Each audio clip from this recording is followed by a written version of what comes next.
E familiares de manifestantes presos em razão dos acontecimentos de 8 de janeiro reuniram-se ontem em frente à sede da Ordem dos Advogados do Brasil, no Distrito Federal.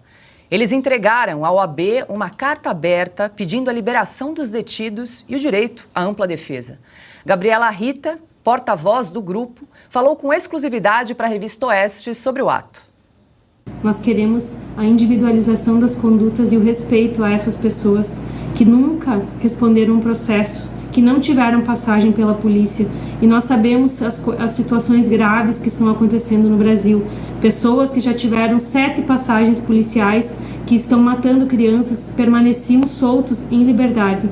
E os nossos familiares que não tiveram a conduta individualizada permanecem presos, mesmo sem nunca ter pisado numa delegacia.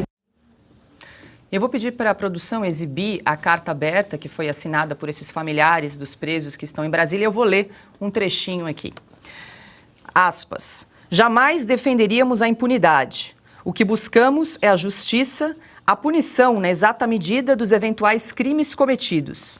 Se a lei prevê que réus primários com residência fixa, com trabalho comprovado, responsáveis pelo provimento da família, respondam à justiça em liberdade, por que manter presas pessoas que preenchem esse pré-requisito? Esta carta aberta é um grito de socorro de nós, familiares, que já tentamos por todos os meios, no âmbito do processo legal, obter a justiça.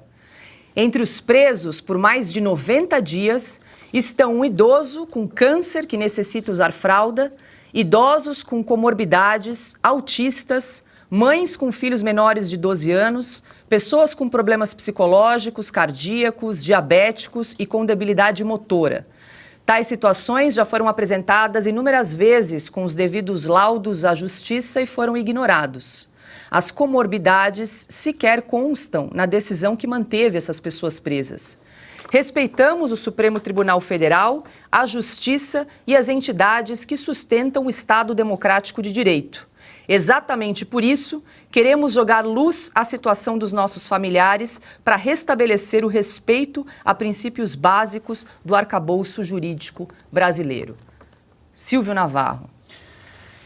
Pois é, a gente tem que voltar a esse tema no dia 12 de abril. É absolutamente lamentável, né, Paula? E num trecho que você leu aqui, eu anotei, diz assim, olha, como é que é? Queremos a justiça, saiu aqui, queremos a justiça, né? Ou seja, eles estão justamente pedindo que as pessoas que cometeram atos de vandalismo, de depredações, sejam julgadas, punidas, condenadas com o máximo rigor da lei, como nós falamos aqui desde o dia seguinte a tudo que aconteceu em Brasília naquele 8 de janeiro.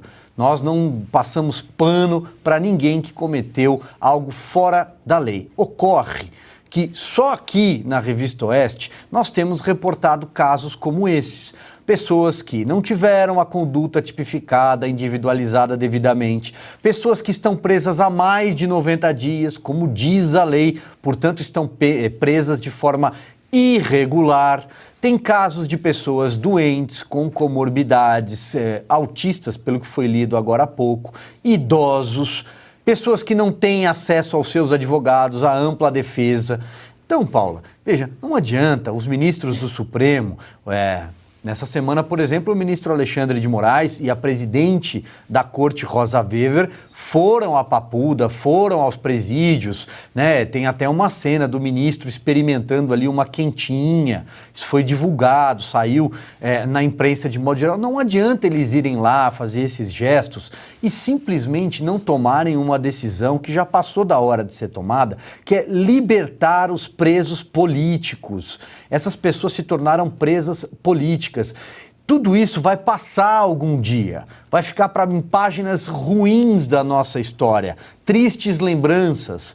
Porém, muita coisa do que essas pessoas estão vivendo talvez nunca mais passe na memória nem na vida delas. As marcas psicológicas, os traumas que elas viveram, tem mães aí com crianças pequenas que não veem ou seja, são crianças que não veem os pais, os avós há mais de 3 meses.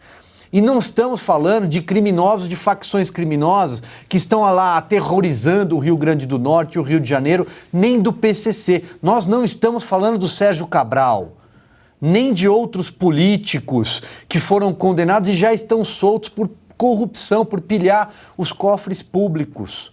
Nós estamos falando de pessoas que chegaram a Brasília depois daquele 8 de janeiro, que foram embarcadas em ônibus e levadas para um ginásio da Polícia Federal e só lá descobriram o que estava acontecendo e foram levadas para a cadeia. É disso que nós estamos falando. Isso precisa acabar.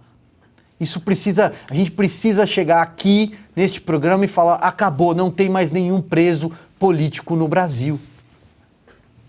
Só uma atualização para quem nos acompanha, segundo a atualização aqui da Revista Oeste, 251 pessoas permanecem presas em Brasília, 172 homens e 79 mulheres. Ana, vou até ler novamente aqui, né, um trecho da carta que diz o seguinte: o que buscamos é a justiça, a punição na exata medida dos eventuais crimes cometidos. Algo que a gente tem falado bastante aqui no programa sobre a importância e a necessidade da individualização da pena dessas pessoas que estão presas.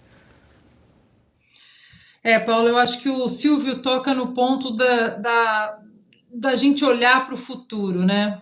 E depois olhar para o passado e ver essas páginas, né? Como elas foram escritas de maneira irresponsável, sem o respeito ao devido processo legal, sem o respeito à Constituição, mas sem o respeito à vida humana. O que será? Como essas pessoas, o que acontecerá na mente dessas pessoas? Qual será o tamanho do dano psicológico dessas pessoas daqui para frente? Mesmo liberadas, mesmo soltas, quem vai pagar por isso, né? Pessoas com síndrome do pânico, pessoas com problemas psicológicos, com comorbidades. Olha, essa carta, Paula, enquanto você lia, ela é devastadora, né? Ela é de partir o coração, porque todos nós, eu tenho certeza que os familiares e todos os signatários dessa carta, eles querem punição para os vândalos, para os criminosos.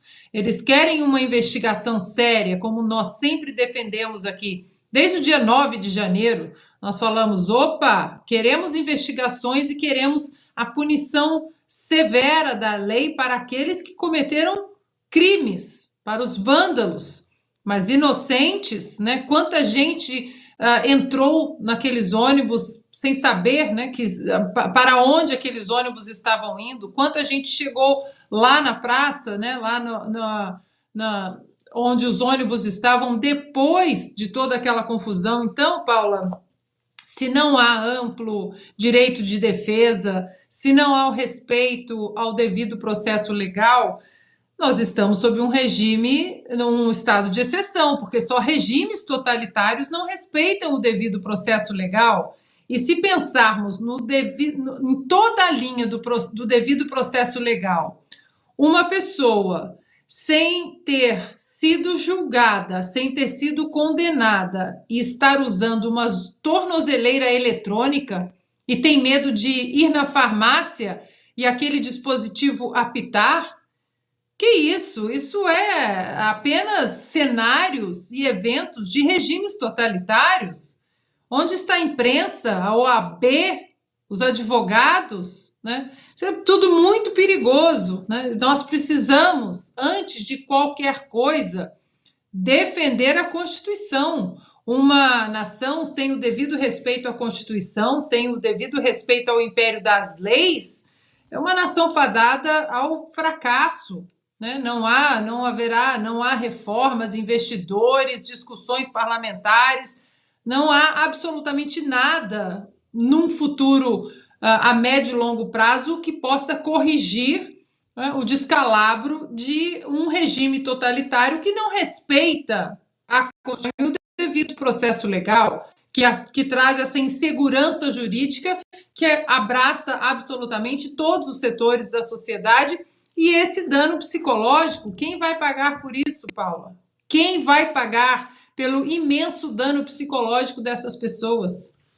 Augusto, vamos acompanhar o que a Ordem dos Advogados do Brasil, a OAB, vai fazer com essa carta aberta que foi entregue ontem, né? Vou até ler mais um trecho aqui, ó, que a carta é um grito de socorro de nós familiares que já tentamos por todos os meios, no âmbito do processo legal, obter a justiça. Olha, o Supremo, vou repetir aqui, tem manchas, poucas, no passado que nunca mais vão desaparecer. Os juízes que passam por lá são lembrados, né, os juízes que passam vão lembrando aos que chegam o seguinte: o Supremo não poderia ter deportado para a Alemanha nazista a mulher do líder comunista, do chefe comunista brasileiro, Luiz Carlos Prestes. Ela estava grávida da filha brasileira que nasceu num campo de concentração alemão e ela morreu no campo de concentração. Pois o que faz agora o Supremo com essas pessoas, esses brasileiros, isso vai se inscrever, vai ser inscrito também na história das torpezas praticadas pelo Supremo. Não tenham dúvida, os fatos sempre se impõem. E nós vamos lembrar daqui a muitos anos que eles estão pedindo apenas que sejam tratados como cidadãos que esperam um julgamento da justiça. Eles querem a condenação dos culpados. Eles querem que cada caso seja tratado individualmente como manda a lei. Eles pedem que sejam respeitados os prazos estabelecidos para todo tipo de prisão.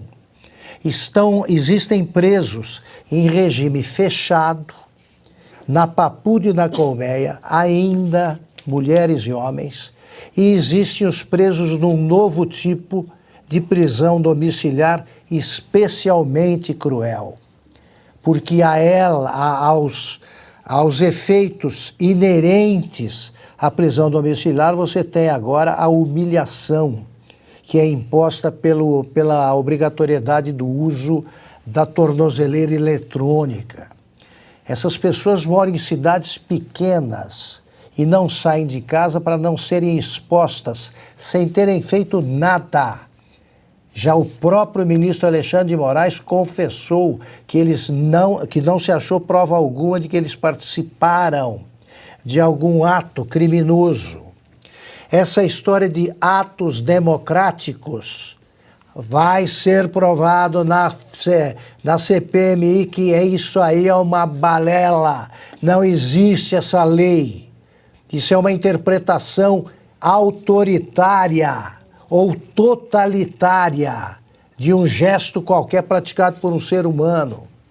Essa história de golpe é uma piada.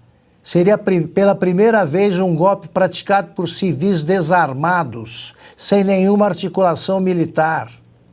A CPMI vai descobrir coisas que o governo não quer ver averiguadas. Por quê? Porque vai aparecer o envolvimento de pessoas que apostaram no caos, apostaram na crise. Esse negócio de o golpe de 8 de janeiro não vai colar. Não adianta tratar o povo brasileiro como um bando de idiotas. E a OAB precisa ter um pouco de vergonha na cara e providenciar o que eles tanto reivindicavam para o Lula e que sobrou para o Lula: o direito de ampla defesa e o devido processo legal. É hora de acabar com isso. Nenhum homem, seja ministro do Supremo, comandante do Exército, chefe do Executivo, chefe do Legislativo, nenhum homem tem o direito de inventar leis. Nenhum homem tem o direito, numa democracia, de prender porque não gosta da pessoa.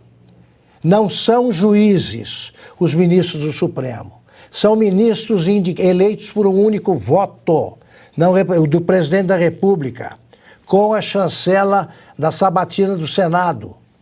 Portanto, é hora de devolver o Brasil à normalidade. E a OAB e entidades jurídicas que queiram merecer esse nome precisam parar de desferir tapas na cara dos brasileiros honrados todos os dias.